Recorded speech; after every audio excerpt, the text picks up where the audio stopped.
snacks are really sort of just like a low-key wonder that I think are really worthy of deeper consideration and appreciation.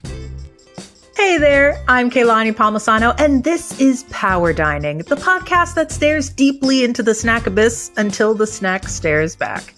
On today's episode, Doug Mack from Snack Stack on Substack, that's a mouthful, takes us on a reflective journey to learn about what snacks say about us, historically, culturally, socially, and economically. Who knew snacks could influence so many areas of our lives? Here's The Power of Snacks with Doug Mack. Enjoy the show. Welcome to Power Dining, the podcast that explores power structures, power moves, and power dynamics in the world of food. Today, we're noshing on the power of snacks, what they say about us, the economics that form around them, and how cultures reimagine them for better and for worse. Snacking with me today is food and travel writer Doug Mack. Doug is the author of the Not Quite States of America. His writing has appeared in the New York Times, Smithsonian.com, Saveur, Slate, and Travel and Leisure. He's also the writer behind the popular Substack newsletter Snack Stack, which dives deep into the hidden backstories in the world of snacking. So Doug, I think the best place to begin is with defining snacks. How would you define snacks? Yeah, this is trickier than I ever thought. I've been writing about snacks now for a couple of years. It's really kind of a vibes thing, right? So I would say that most snacks are any relatively small things that you eat between meals. They're usually finger food, although not necessarily. But the key features of a snack for me are informality and not a full meal, right? It's like a pause in your day as represented by food. So it might be something that you're eating quickly on the go, like a bag of chips from the gas station or a little treat from an ice cream truck or something like that. It could also just be something that you're eating absent-mindedly, like as you're watching TV, you're munching on a bowl of peanuts or something like that. But informality, not a full meal, vibes. And what got you interested in snacking culture? Yeah, I mean, I love snacks, right? Who doesn't love eating snacks? But because snacks are such a casual thing, I think that often we take them for granted, especially in food journalism. So from like a sort of analytical foodie perspective, snacks are basically usually seen as junk food, right? Or something that isn't necessarily worthy of attention unless it has like gourmet ingredients or is, elevated in quotation marks. They're seen as instant gratification, right? Nothing more. And there's this perception that they don't necessarily have like the rich history and tradition and symbolism of a dish that might take hours to cook. But I think that's wrong. I think snacks can embody all of that. They're delicious, but they also have a story to tell on their own terms. You mentioned at the top that I'm a food and travel writer. And, as a travel writer, one of the things that I always try to do is look at like the small details of everyday life and use them as a lens into personal stories, broader issues of culture and place and politics and so on.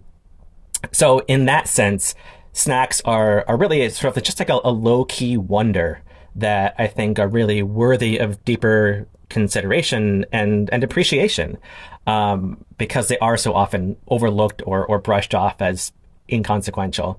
And beyond that, like snacks are just joyful, right? Like they are the ultimate comfort food. They're familiar, they're quick, they're casual, and like if you're trying a new food, it's much less intimidating if it's a snack, right? It's just a couple bites instead of like a giant plate of this unfamiliar thing. I grew up as a very picky eater when I was a kid, and I remember my parents being like, "Well, you have to try this," and it's just this giant plate, at dinner of something, and I'd be like, "Oh my God, just the sight of that is so intimidating." If it's a snack, I'd be like, "Okay, sure, this is something. It just has less pressure attached to it," and so feeling that joy and knowing that snacks are things that give people such joy, it kind of boosts my mood when I'm doing research, right? Like sometimes the story can get a little bit dark as I start to understand more, but at least it's beginning somewhere happy. that's kind of what draws me to food and travel writing as well, is that these little mundane things that one might see as a part of their everyday life, this piece of ephemera, Yeah. it like is this window into a world of an entire lifestyle that other people that just like are not part of. Like I think a good example is when Pamela brought down from Canada a bunch of different kinds of ketchup chips when we all met up in Memphis at a conference. Yeah. And it's like, well, we all know chips, and chips are a big part of American culture, but we don't really get the ketchup flavored chips. And what is ketchup flavored anyway?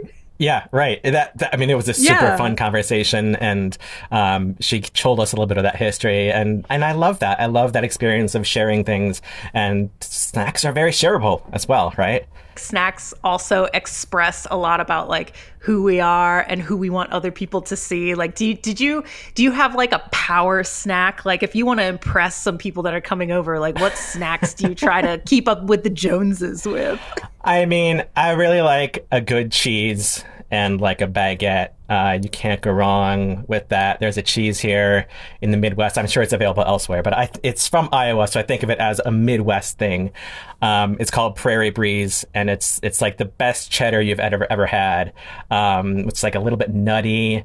It's so good. And back when we used to get out more before kids and pandemic and stuff, that would be my move. Would bring like a nice good loaf of bread from like a nice bakery, and then just a block of Prairie Breeze, and I'm like, here I am, here's our snack, here's our hors d'oeuvre or whatever. That's my go-to. Do you have something? What's yours? Now I'm curious. Oh no, I asked that question and was not prepared with my own answer. Throw it back at you. I guess if I'm having people come over, this was a big thing that I grew up on, was dips. My mom would have an arsenal of dips and then vehicles for the dips. So it'd be pretzels with different kinds of mustard and, classic chips with some kind of French and onion dip, which was always a packet of French and onion soup mixed with like sour cream or something. But then she got really into this thing called Tastefully Simple, which was absolutely an MLM, but was she didn't get into it. She would actually host the parties, so she was good for the people who were in Tastefully Simple, but she would always be the host of Tastefully Simple parties. And the whole concept of Tastefully Simple was like everything was in a box, so you would only have to add maybe one or two ingredients. Their big thing was a beer bread that like it was a powdered mix, and all you had to do was add one bottle of beer, and it was so good. We had that. Have you tried this? Yeah. I don't know if it was that brand exactly, but we would get it at the grocery store, and it was like a whole grain bread, and it made the best toast ever. I still think about that, and it was something. It's like one of the very first things that I remember making myself that wasn't like toast or microwave nachos or something like that. But again, you're just mixing beer and bread mix, so again, not too complicated. But I remember my parents would be like, they'd leave me, I'm old enough to be on my own for a few hours, and like, hey, if you want to make some bread, you can. So I'll go get a bottle of my dad's beer and mix it in with the mix and then bake it, and I felt so cool, so proud of myself. I'm like, I'm baking. You feel like so autonomous. I'm like, oh, look at me, I'm baking in the kitchen. And but that was their premium product. That was what they were kind of known for. But they also, my mom would get like cheese balls, so you'd get like a block of cream cheese and roll it up with like some ingredients and things. It was good. It was fun. I don't think she's had a Tastefully Simple party though in quite a while, but we were big on we were Tastefully Simple households. Nice. Let's talk about snack economics. You had a really great article in Snack Stack about how in schools across America, kids are selling snacks in schools. I kind of remember this, but it wasn't really cracked down on, which I guess is a good thing, because in a lot of schools, like, people really kind of crack down on this behavior. But you opened it up to your Twitter followers to see like what the pattern was, like what kind of snacks were being sold in the hallways, what was kind of going on with that snack economy. So what did you learn from what they had to say? Yeah, I mean, look, when I put out a Twitter prompt, I'm happy if I get 5-6 replies or something like that. I got more than 50 this time, which is like a lot for me. And it sounds like it's been pretty common for generations. People were talking about it even into the 80s, the 70s, the 60s. And that was just, these random people on Twitter. And most of the people who replied to that tweet were very familiar with it. It was something that had happened in their schools. In some cases, they sold snacks themselves, or maybe a sibling or a best friend did. But there was often like a pretty strong connection. Usually it was, pretty basic candy, like a stick of gum, like a Tootsie Pop, things like that. Oftentimes it kind of like the popular snacks reflected the era. So like in the early 90s, one guy said, at his middle school, all the kids had been really into the sour warheads when they first came out. Oh my gosh, Yeah. yes. Or in the late 70s, it was Pop Rocks, which were like basically banned in some schools because it was considered dangerous. A lot of folks, especially in more recent decades, would buy like cans of soda or other things in bulk from Costco and then sell them out of their lockers. My favorite thing, and I had never heard this before, but multiple people in my replies mentioned it, was apparently, and some kids, very entrepreneurial, have ordered pizzas to be delivered to school, and then they would sell pizza by the slice.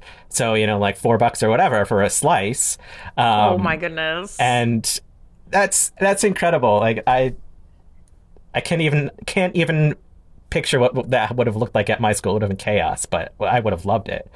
But then when I was doing other research, I found examples of students selling snacks like illicitly, without official approval, going back to 1911. So this is nothing new at all. Oh my goodness, that's wild. Yeah. So you interviewed Carolyn Gorski, is that how you pronounce her name? I believe so. She's a PhD candidate. Yeah, a PhD candidate in the Department of Sociology at the University of Chicago. Yeah. And you talked to her about this, and she talked about how like a big part of teachers cracking down on this was that they were kind of assuming the worst of these kids. Yeah, absolutely. It was a really fascinating conversation with her. She had done ethnographic research at a high school in the Chicago area, essentially just, sitting in the back, fly on the wall situation, just kind of observing what was going on. And she found that a lot of teachers, not all, but a lot, saw candy sales as some sort of like gateway to selling drugs, because, there's a product that's such changing. A big leap. I know. It's a product that's changing hands on the sly. And so it's like, well, of course, these students are going to do this, even though, of course, like there's no correlation here.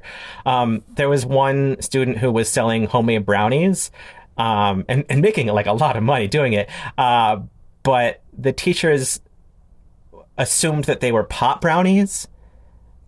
And that's like, and he got called into the principal's office. There were also teachers who didn't necessarily mind if they approved of the way that the kids were spending the money, which is also like, this isn't your business.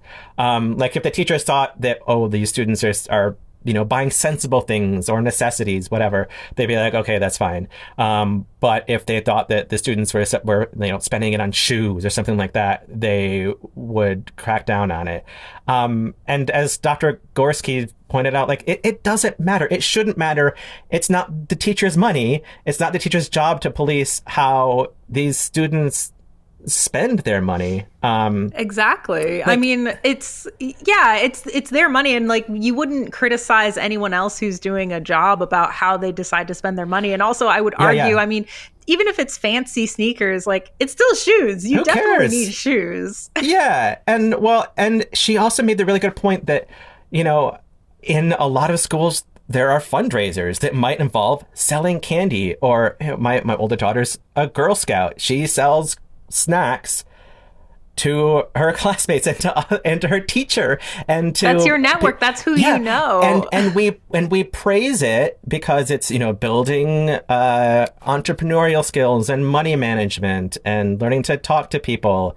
And again, when the students are selling, like really bad candy bars for a school fundraiser to go on like the band trip to wherever, then again, it's seen as this great thing. They're helping the community, whatever. They're fundraising. They're right. Yeah. But then all of a sudden they're doing the exact same thing but it's just for themselves, and it's like, oh no, this is basically criminal activity. And it made a lot of these students like really jaded, because first of all, it's creating this like huge surveillance state, which already exists, of course, especially for students of color. Right. And she talked about that in this high school where like some students were targeted and some students weren't. And you can probably guess which ones got the most scrutiny. Again, it's the students of color. And it because this was happening over candy, a lot of these students are just like, this is such bullshit. And, it made them so jaded about interacting with adults at all. And like the student who was busted for selling regular brownies, not pot brownies, just regular brownies, he was called to the principal's office. And when Dr. Gorski was talking to the student afterward, he was sort of like, yeah, whatever, it's fine. Like, of course the administrators don't trust me. And it's like, this is the message that we're sending to these students. Like, you can't sell snacks and we don't trust you for anything. And for no reason. It's you can't sell snacks because we said so, which is a terrible, terrible reason. Right. Unless it's for a school field trip, right? Then it's fine. Right. Yeah. Unless it's for a school function, then it's fundraising, because then you're saving the school money. I mean, that's so silly. But Gorski found out that part of what drove this snack economy was that kids were hungry. That right? You have lunch. It's not the most nutritious meal either at school lunches if you're buying lunch in school. And like, I know for myself, so in the state of New Jersey, the minimum time for school lunches is 20 minutes. That's all you need for a school lunch break, which was crazy because I also worked in high school and I had longer lunch breaks for work, which was a minimum of 30 minutes for every 5 hours of continuous work. That's also state law in New Jersey. So I actually had longer lunch breaks at work than I did at school. And there were some moments in time, like I think there was one year my lunch break was actually at like 10:15 in the morning. So you've got to go the whole day with subsiding on just like square pizza. Yeah. And no veggies. Oh, totally. Yep. We definitely had lunch at, I think, 10:30 when I was in high school, because we started at 7. And yeah, I mean, that was one thing she pointed out was, yes, students want to make money, but also like there is genuine demand because the school lunches in this particular school were like notoriously bad. The students didn't want to eat it. And even if they did, they're growing teenagers. They're hungry, man. Like, this is not complicated. I mean, my younger daughter is in preschool and they have snack, lunch, and then another snack. And because the teachers know that if they don't get enough nutrition, they're going to be angry and they can't pay attention. And this is 5-year-olds. So that's also very true of 15-year-olds and other teenagers. So, the students need an energy boost. Like, they want some food, and their other students are providing that. So, in some ways it's like the students who are selling these snacks are helping create better students because like they're less hungry, they have more energy, they can pay attention in class if they have their bag of Cheetos. So, yeah. I have a great like side story because it's kind of like when you said that kids were ordering pizza, I thought back to school and I'm like, oh, wow, we barely had cell phones. Like cell phones were just because they were like the green screen Nokias that some people had. You paid per minute and everything. So unless you hit up the payphone, which our school also had, like I don't see how kids could order pizzas. But now with cell phones and smartphones, you can order pizzas. And in the case, I have a good friend who told me this story about how her Grubhub account got hacked by someone in rural Pennsylvania who had 200 McDonald's chicken nuggets delivered to a high school. And she was just like, I'm not even mad. That kid is just rolling in chicken nuggets. And that kind of also brings into, there's this social status aspect of the snack economy in schools where it's like kids know who has the good stuff. And in the case of the chicken nuggets kid, he had the good stuff. Totally.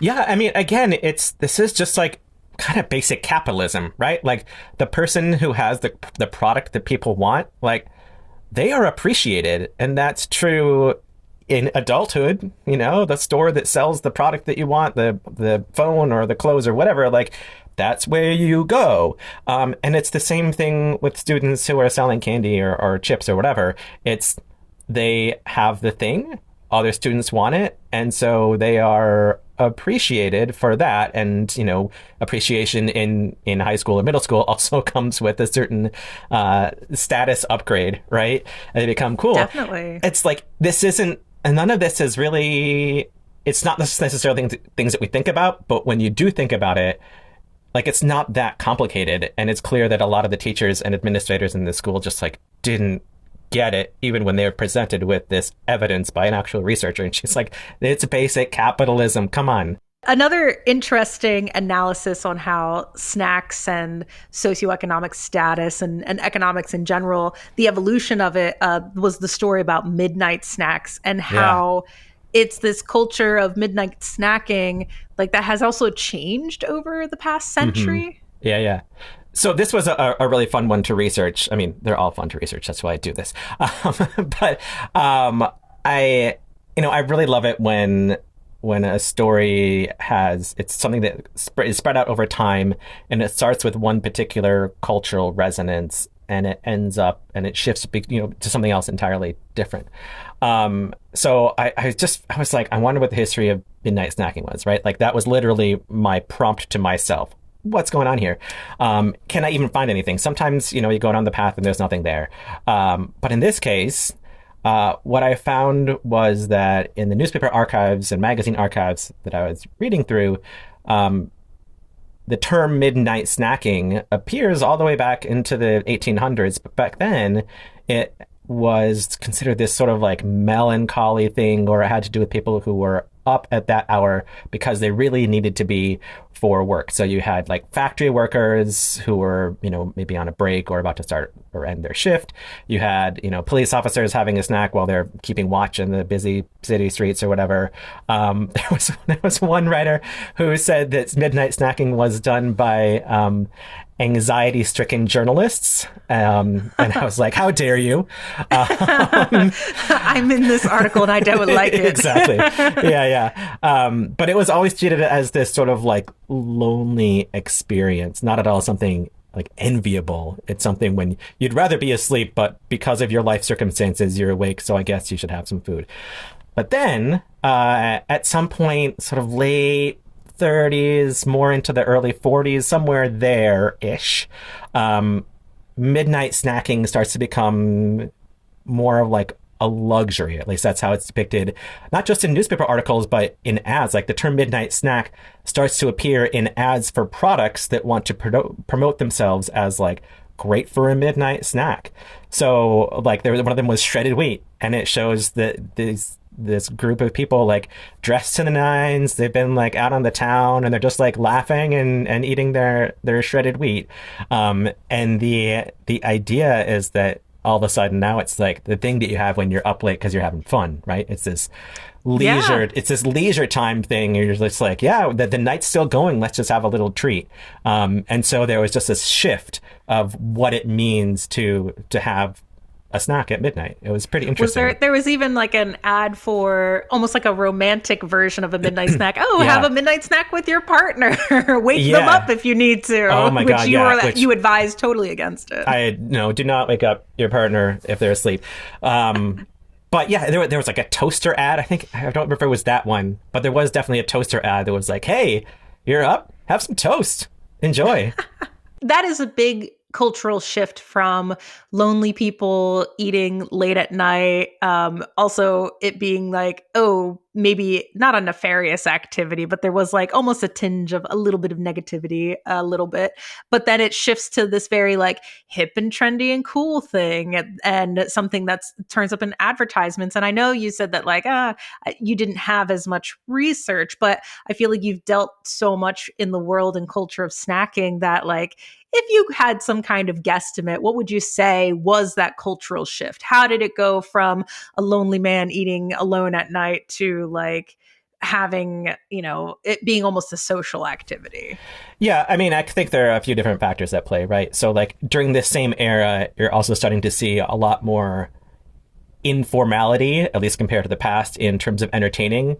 The entertaining recommendations might be more like finger sandwiches.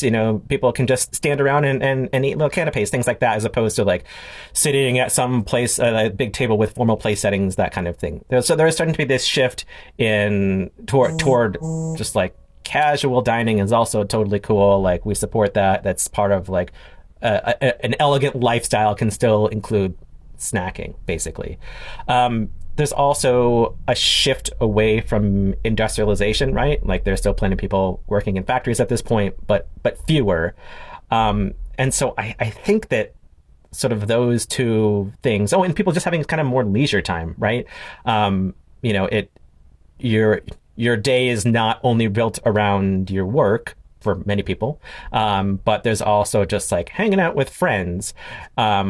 And again, like, not that didn't exist before, not that it exists for everyone later, but there was certainly a shift toward that. And so I think that just the availability of leisure time also lent itself to like, hey, let's just hang out, go to a show or a concert, whatever, and then afterward we can keep hanging out and have a cocktail and a snack. Is there like where do you think midnight snacking is right now? I mean, I do it. I mean, same. I mean, I would say that's a good question. I think it's still something that people enjoy, for sure. There was a trend piece that I found from the 1960s that was just like, you know what? Midnight snacks, they are actually the best meal of the day, because there's no pressure. There aren't as many people watching you probably and scrutinizing what you're eating. Like, just you go, you eat what you want, and it's great. So just like embrace the midnight snack.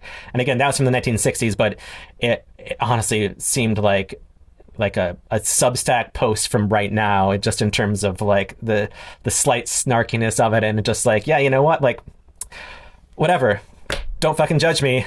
I'm having a snack. It's good. Absolutely. I mean, I am all about the midnight snack, but yeah. I do feel like maybe the 90s, 2000s, maybe even starting in the 80s, I feel like there was a prevalent diet culture that emerged, and suddenly there were these magic hours of when you could eat. And I don't even know what time they're like, oh, don't eat anything past 7 p.m. or 8 p.m. or 9 p.m. I don't know. Yeah. And it's, what do you think about that kind of change? I mean, I know it's not there isn't like a specific time, because I read about like, oh, it's really just about like how many calories you consume in a day. Maybe it might like trick your I don't know, circadian rhythm a little bit. You might lose a little bit of sleep, but also at the end of the day, like, treat yourself. But yeah, what are your thoughts on that? Yeah, I mean, I try to avoid diet culture, so I'm not familiar with all of the parameters. But it's always about restriction, right? It's about getting rid of quote unquote unnecessary calories or things that don't fit into like the specific parameters of a given diet. And midnight snacks are like, they're the opposite of restriction, right? Like, it's an indulgence. Full stop. Unless if you're working at that hour. But for most people, it's like, I'm up, let's have a treat.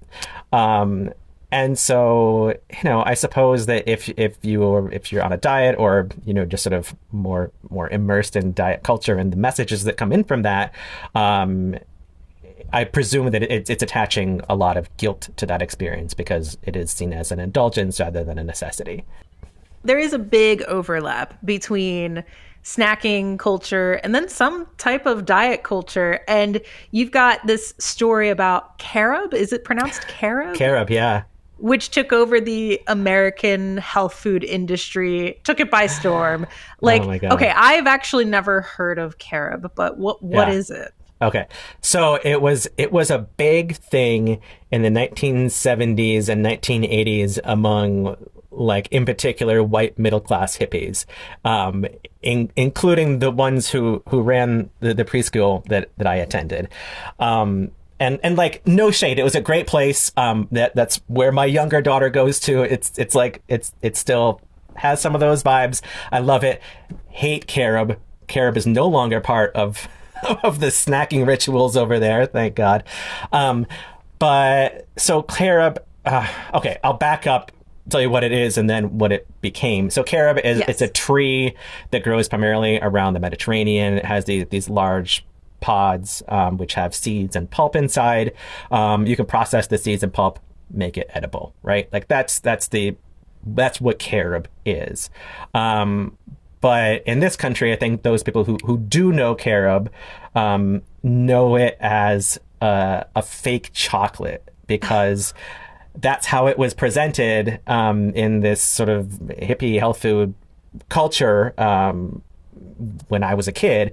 Is it's this brown thing, and somebody was like, you know what, when we process it we can make it look kind of like chocolate and it tastes vaguely sweet and it's about the right color, so let's just say that this is a chocolate alternative, and it's somehow healthier than chocolate. I don't remember if it's People actually love it when you give them an alternative to a thing that is delightful.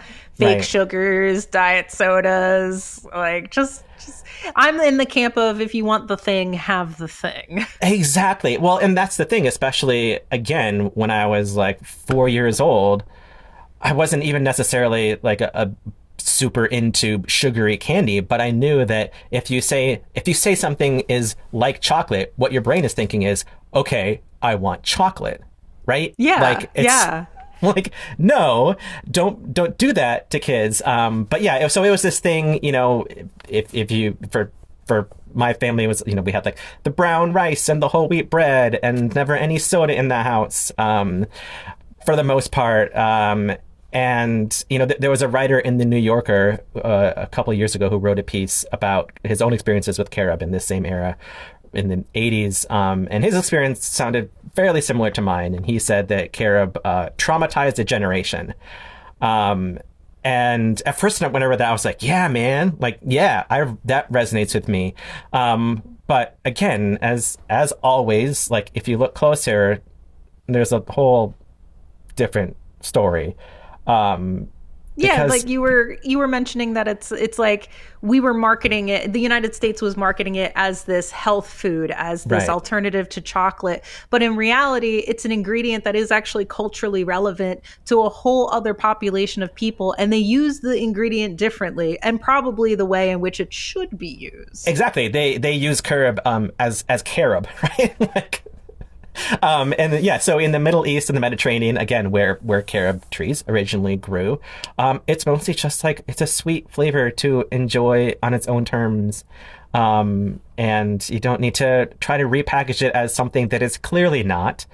And so like no, and I think that also made me annoyed about sort of my own narrow-mindedness in sort of agreeing with this guy's view about how this traumatized his generation, and also just like kind of mad at the New Yorker fact checkers for not picking up on the fact that, like, you know what? It didn't traumatize a generation. It traumatized a very small subset of people who came from white middle class hippie backgrounds. But it's like that they didn't know really how to use it. Right, but like so there are lots of other people who didn't have this experience with carob, and there's plenty of people who grew up then and now and 100 years ago who just had carob as carob, and it wasn't traumatizing because they knew that it wasn't supposed to stand in for chocolate. It was just supposed to be its own thing, and so they ate it as its own thing. It's like, here's a peanut butter sandwich. This actually tastes like lasagna. Well, no, it has layers, Right. but Yeah. like these are different things. I like how you say in the newsletter, you say, like, as with so many other things, finding greater enjoyment in carob is actually a pretty simple proposition. Get out of the way. Let it shine and be its own thing. Understanding and appreciating its distinct identity. Let carob be carob. Yeah.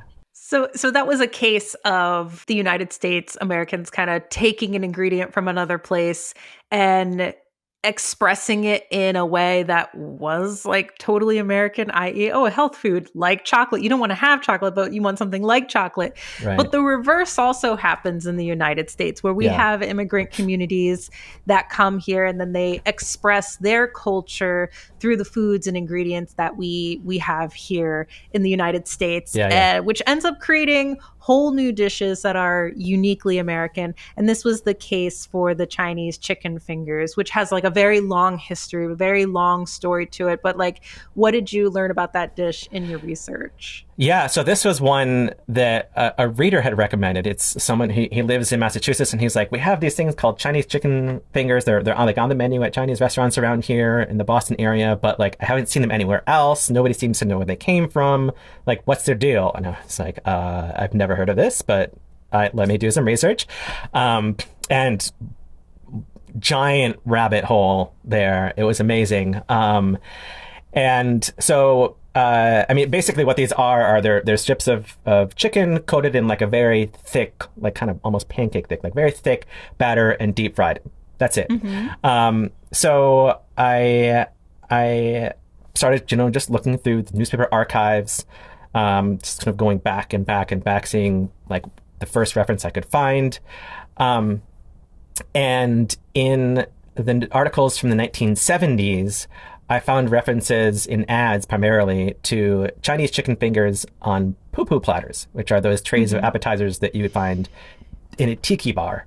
Right. Yeah, and it turns out that there's this huge overlap between the tiki bar craze of post-war American culture, which, comes from this sort of like exoticized view of Polynesia and the South Pacific that is partly from like maybe the musical South Pacific and all these other things. Hawaii statehood was also part of that decades earlier. Like Americans have always had this sort of fascination with Polynesia, and it gets repackaged for white Americans in this sort of like theme park way. So tiki bars come in, and in the post-war era, at some point, somebody's like, what food are we going to have at these tiki restaurants?